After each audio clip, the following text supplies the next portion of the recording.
Добрый вечер. 19:00, вторник, и мы встречаемся с вами в студии Сибайского телевидения в программе «Крупным планом». Меня зовут Алина Полянская, и сегодня наш гость в студии, начальник отдела культуры городской администрации города Сибай Гульнас Вакильевна Акназарова. Добрый вечер, Гульнас Вакильевна. Здравствуйте. Очень рада вас видеть в студии, всегда рада видеть вас. Это всегда интересная беседа. И, собственно, с места в карьер переходим.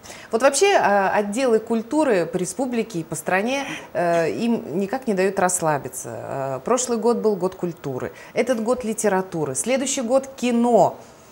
Как вот дается это все? Как вы переживаете это? Ну, в общем-то, в этом режиме мы в любые другие года жили, но ответственность, конечно, добавилась, и тем более, что прошлогодний год культуры мы проводили под собственные гиды, это нам было интересно. Этот год у нас, кроме года литературы, это, конечно, юбилейные года, 70-летие Победы, 60-летие нашего любимого города. Вот это все совпало, и год литературы, он прошел под эгидой вот этих мероприятий. Я думаю, что стало жить интереснее, и куда интереснее, наверное, будет следующий год, год кино.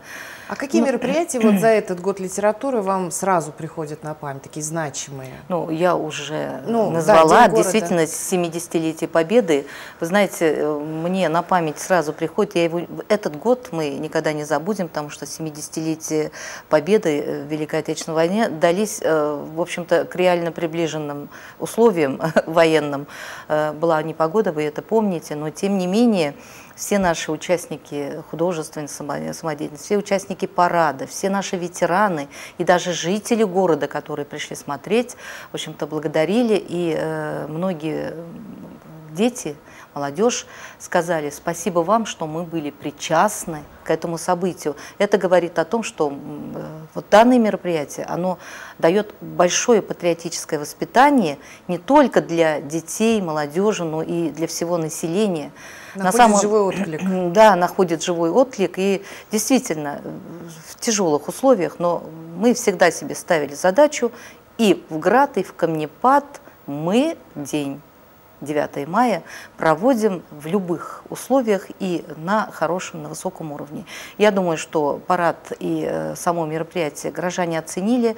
Мы тоже следим за сайтами, следим за социальными сетями, поэтому отклики только положительные. И, в общем-то, даже те замечания, которые делались, что в такую погоду дети выступали в грязи, парировали сами же горожане, поэтому было очень приятно.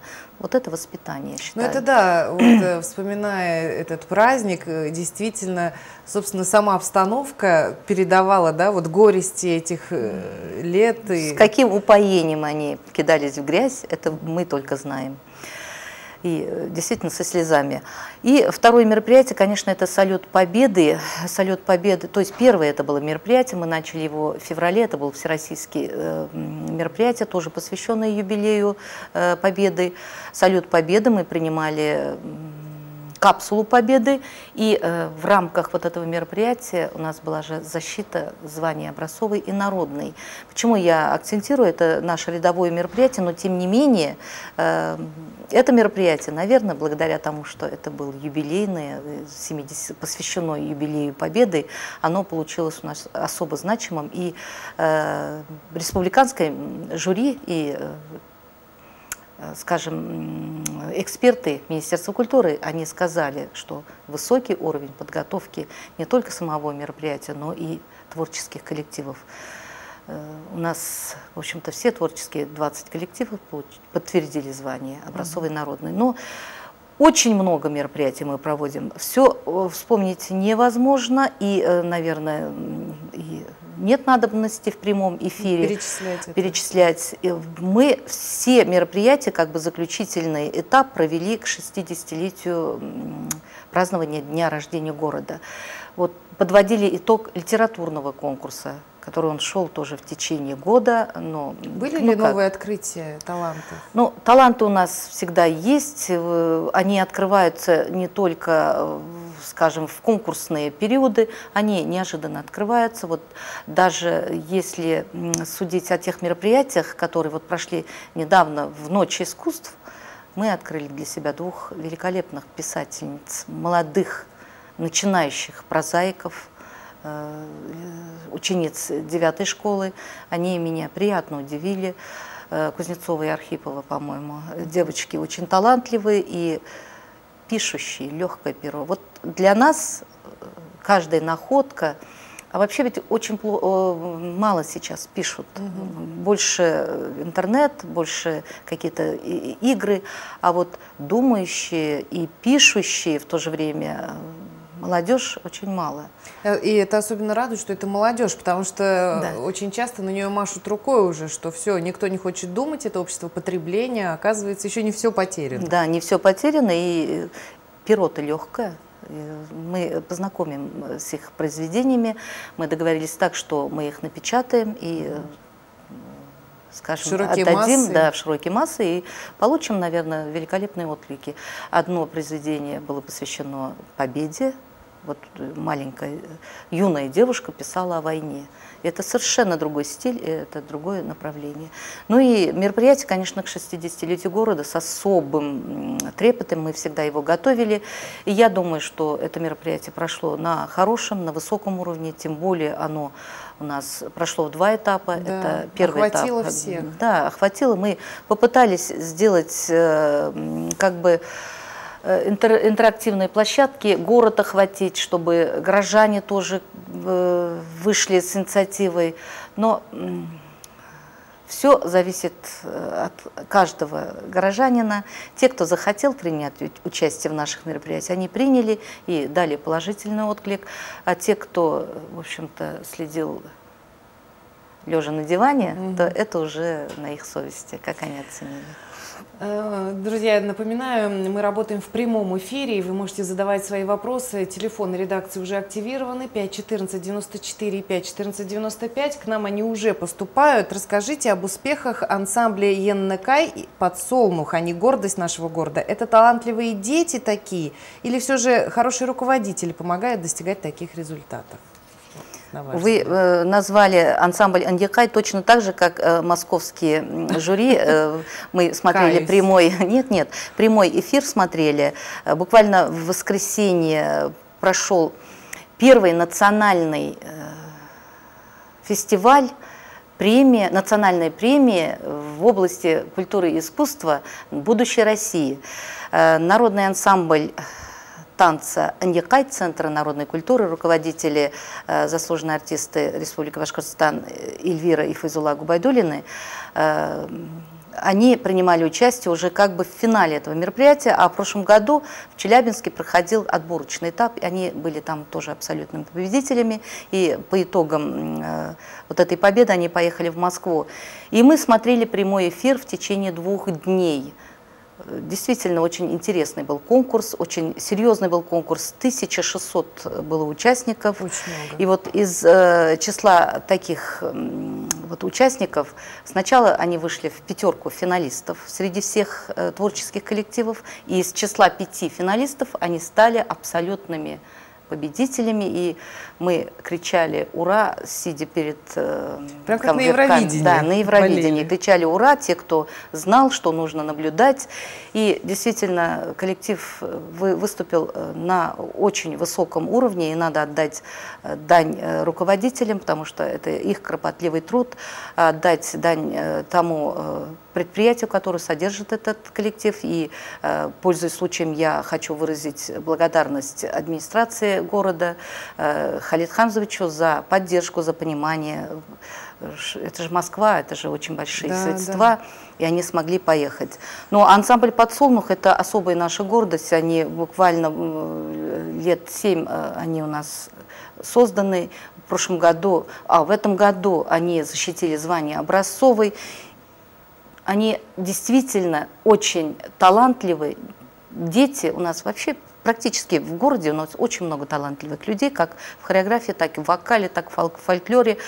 Просто нужно вовремя их раскрыть. И, естественно, задача руководителя — раскрыть этого ребенка. Руководит этим коллективом очень талантливый педагог. Она не только вокалист, но она еще хороший педагог, потому что Ну, около 100 детей содержать и держать их каждого на контроле, это дорогого стоит. Выращивать каждого. И взращивать, и обращать внимание. Очень много детей поехало на фестиваль, он называется «Урал собирает друзей», и наш подсолнух не оставил шансов ни одному коллективу, они забрали в ансамблевом все первые, вторые, третьи места, в сольном исполнении все первые, вторые, третьи места. И руководитель отмечен как лучший руководитель. Ну, что тут говорить? Естественно, все зависит от хорошего и организованного руководителя. Любой ансамбль – это как цветник, а руководитель его садовник. Да, садовник, да. И вот как он будет взращивать, такие, собственно, плоды и результаты будут.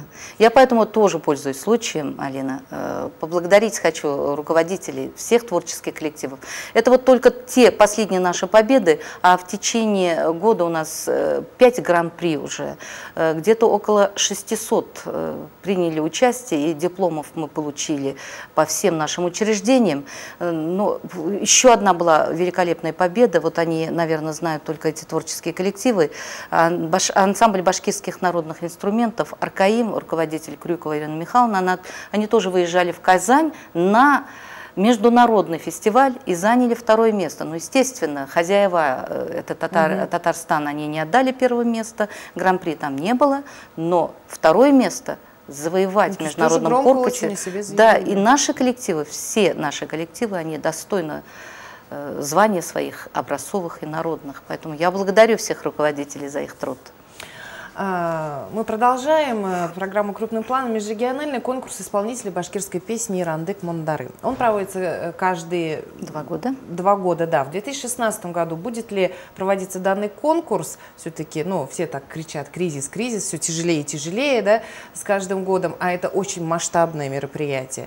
И если будет, то какие новшества нас ждут? Ну, Ирандык Мундары мы считаем брендом нашего города в области культуры, и по Ирандык Мундары, в общем-то, многие узнают наш город, приезжают со всех регионов, поэтому на оперативном совещании у главы администрации тоже было сказано, что подготовку к этим мероприятиям Ирандык Мундары и Ирандык Батыры, они проходят у нас параллельно. Мы должны вести подготовку, и я думаю, что мы проведем... Она начинается уже сейчас, да? Она сейчас уже началась. Мы уже начали переговоры с Министерством культуры, и буквально, наверное, до Нового года я должна буду встретиться уже с Республиканским центром народного творчества, обсудить, как мы будем проводить. Дату мы уже примерно определили, это 18-20 мая, хотя после 9 мая там остается мало времени, но мы думаем, что мы должны иногда идти навстречу мероприятиям республиканского масштаба, потому что очень много в мае мероприятий. Я думаю, что 13-й республиканский межрегиональный конкурс Ирандык Мундары пройдет не менее интересно, и мы дадим республике и стране не менее талантливых людей, талантливой молодежи. Но ведь с каждым годом ширится его география. Да, да. Он уже скоро, наверное, международный будет. Ну, мы надеемся, что надо бы, конечно, перевести его на международный статус, чтобы к нам приезжали исполнители Одонкей со всех регионов нашей страны. Ну, думаю, дай бог, в этом году мы постараемся выйти к своим сородичам. Ну и немножечко формат, конечно, хотелось бы поменять. Об этом я пока сказать не могу, потому что пока мы не обсудим с Министерством культуры, менять положение республиканского, это очень сложно, республиканских конкурсов. Поэтому, ну, уровень все равно останется, и мы надеемся, что... Значит, в следующем будет году нас хорошо. Точно ждет большой праздник. Да. К нам поступают вопросы. Спасибо вам большое, уважаемые телезрители. 514-94, 514-95, это телефон редакции. Тут вот такие вопросы. Будет ли проводиться еще раз проект «Сибай зажигает звезды»? И как вы считаете, этот проект успешен для провинции? Ну, в год культуры мы его проводили. Вот хочу показать вам журнал. Вот в этом году мы выпустили журнал, он называется о культуре, окей. И одним из лучших проектов здесь значит, все наши учреждения культуры, все наши мероприятия. И здесь мы показали именно два проекта. Это «Сибай зажигает звезды» и «Ирандек Мундары». Действительно, мы гордимся тем, что у нас получился этот проект. Но этот проект, он получается, когда мы работаем в единой команде, но сложно проводить, когда сейчас, в данный момент, нет у нас Государственной филармонии, здания, где мы базировались. Это же было три кита, это телевидение, отдел культуры и Сибайская государственная филармония. Это вот межведомственная вот наша связь, сотрудничество, оно и помогло выявить таланты. Профессионалы судили, значит, уровень мастерства самодеятельных артистов и дали толчок к дальнейшему развитию. Хотелось бы, конечно, в 2016 году продолжить, но я думаю, мы этот проект продолжим после того, как отстроится наша государственная филармония, и он будет успешен. Вообще проекты, они не бывают успешно. Что значит в провинции? Я свой город не считаю провинцией. Я считаю, что это культурная столица башкирского Зауралья. Да. И вот это наше, как вот назвал наш... Минзаля, да, Минзаля. Вы назвали провинцией, ну, может быть, на ваш взгляд, это провинция, но на наш взгляд, что мы для республики взрастили такие таланты, как Азамат Тимиров, Гульсум Бекбулатова, Лилия Ишемьярова, Гульнара Валеева. Ну, их много. Сейчас та же Сабитова, которая в этом году выступала на День города, Диляфрус Савитова. Вот здесь у нас Сукманова, Елена Сукманова, Елена Юлия Сукманова, Гульдара Шкуватова, Азамат Набиуллин, который сейчас в Хорватии танцует.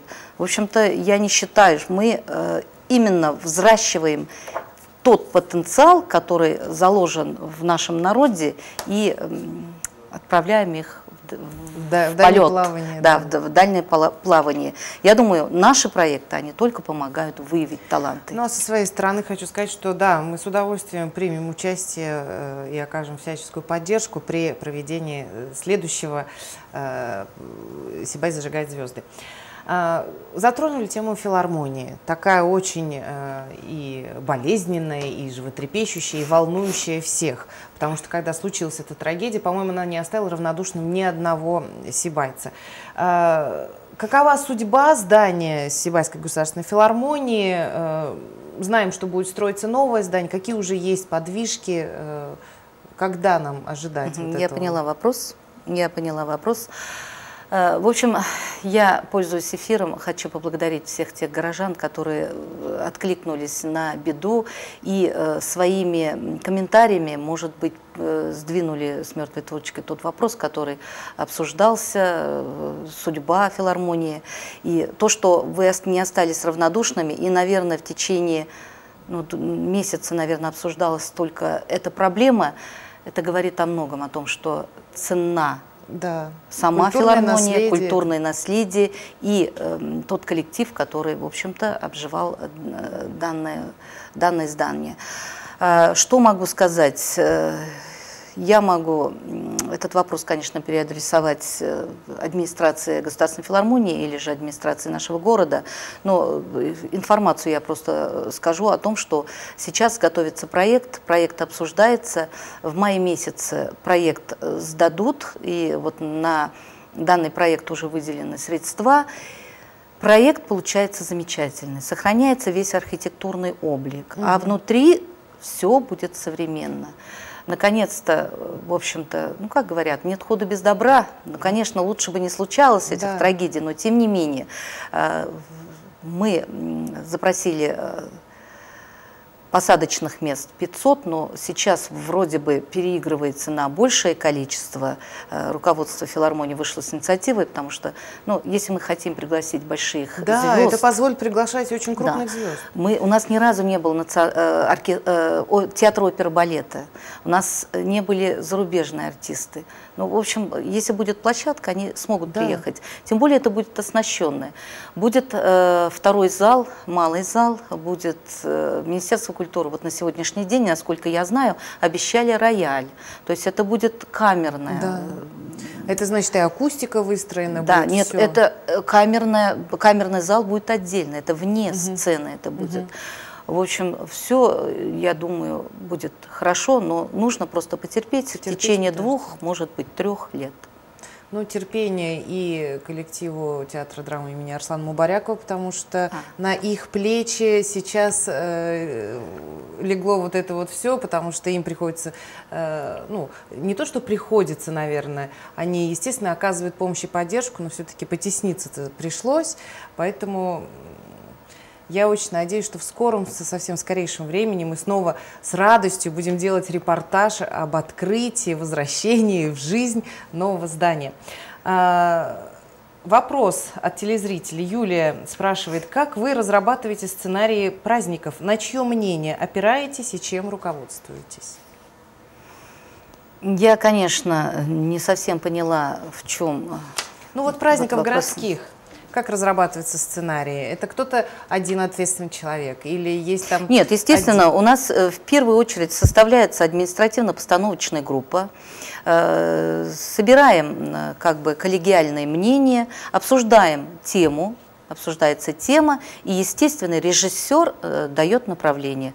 Ну, естественно, у нас административно-постановочная группа – это что? Это директор самого мероприятия, руководитель, как бы менеджер, который продвигает всю эту идею, режиссер, помощник режиссера, балетмейстер, сценарист и музыкальный руководитель. Вот это звено, это основное по проведению всех мероприятий. Естественно, у нас бывают ожесточенные споры. В общем-то, то, что нравится режиссеру, не нравится балетмейстеру, а то, что нравится балетмейстеру, режиссеру, не нравится сценаристу. И вот из этих споров у нас всегда рождается и истина. Я всегда, когда собираю административно-постановочную группу, я говорю, давайте кидайте безумные идеи. То есть вот в каждой безумной, интересной идее есть изюминка, есть кристаллик, из которого потом вырастает весь сценарий. Но эту кухня все не расскажешь, потому что иногда бывает так, что на одном стихотворении выстраивается или какая-то мелодия появляется. А в данном случае я не могу применить вот эту схему на все мероприятия. Оно рождается коллегиально, я хочу сказать. Ну, мы с вами встречаемся практически в преддверии Нового года. Естественно, всех горожан волнует, что же нас ждет перед Новым годом на площади. Будет ли опять парад Дедов Морозов, Снегурочек? Или будет какое-то еще другое карнавальное шествие? Потому что люди и ждут, и любят это, и участвовать. Хотя иногда рассуждаешь и думаешь, что ой, ну кто выйдет там в мороз, чего-то там нарядиться, ходить по улицам, а смотришь, очень много людей, которые не хотят жить скучно. Так что нам ждать на Новый год? Ну, секреты вы, конечно, не раскроете, но хотя бы основные. Нет, особых секретов я и не держу. В общем-то, я открыта, я всегда заранее говорю о тех мероприятиях, которых мы будем проводить. А вот вы вспоминаете, наверное, прошлый год, когда у нас не было сцены, мы в любом случае работали на Центральной площади, был и парад Дед Морозов, и конкурс Дедов Морозов. И это вызвало какой-то другой интерес, в другом формате мы его провели. Но в любом случае мы стараемся как-то разнообразить досуг, но и в этом году, имея такую великолепную сцену, имея возможности, теплые гримерки и имея такие замечательные экраны, не воспользоваться этим мы не можем. Естественно, уже дано задание, мы это начинаем, естественно, заранее. Это невозможно в один день все это придумать. Сейчас уже разрабатывается сценарий, и я думаю, что театрализованное представление будет не менее интересным, потому что, я же еще раз говорю, есть технические средства, которые доселе нам были недоступны. Ну а про конкурсы, естественно, Центр народной культуры и досуга, он всегда старается разнообразить. И вот сегодня они разрабатывают концепцию проведения конкурсных мероприятий. Естественно, сразу они сказали, конкурс Деда Морозов давайте оставим, потому что оно нравится всем, оно проходит как-то с большим интересом, потому что в преддверии Нового года всем хочется посмотреть количество наших... Ну и потом, знаете, мне кажется, почему так происходит, потому что времена-то трудные, а здесь вот ты прикасаешься к сказке. Да, это точно. Поэтому, наверное, вот все-таки ожидание Нового года, какого бы возраста ты ни был, ожидаешь. Так вы тоже верите, да, в сказку? Да, я в сказку верю. В Новый год я тоже верю. И творить сказку вокруг. Очень хорошо. Следующий год будет годом кино. Какие-то мероприятия уже запланированы. У нас появился второй кинотеатр, теперь их 2. И вот именно на этот год, на следующий уже есть какие-то интересные задумки? Ну, действительно, следующий год опять предстоит работникам культуры отдуваться, жить в напряженном графике, но мы уже привыкли. Коня на скаку нельзя останавливать, надо потихонечку останавливать, чтобы мы как бы не вздохнулись, не споткнулись и не упали. Поэтому следующий год, год кино, я думаю, что мы проведем его в рамках 60-летия нашего кинотеатра. На следующий год как раз юбилейный год для нашего кинотеатра. Вот сейчас они разработали и направили на грант российской, на грант федеральной госпрограммы по поддержке кино. Там грант на таких условиях, что выделяется 5 миллионов на совершенствование кинотеатров, но у нас, в общем-то, он хорошо оснащен, но тем не менее выделяется 5 миллионов с тем условием, что 50, если мы выигрываем, 50% мы поддержку российского кино. То есть мы обязаны будем показывать российское кино. Мы это с удовольствием сделаем. Причем не только российское кино, но и национальное кино. Наш кинотеатр «Мир», он активно работает в этом направлении. Почему бы и нет? Почему мы не должны поддерживать собственный кинематограф? И российское кино, и национальное кино. Но кроме этого, мы сейчас уже садимся за составление плана по году кино.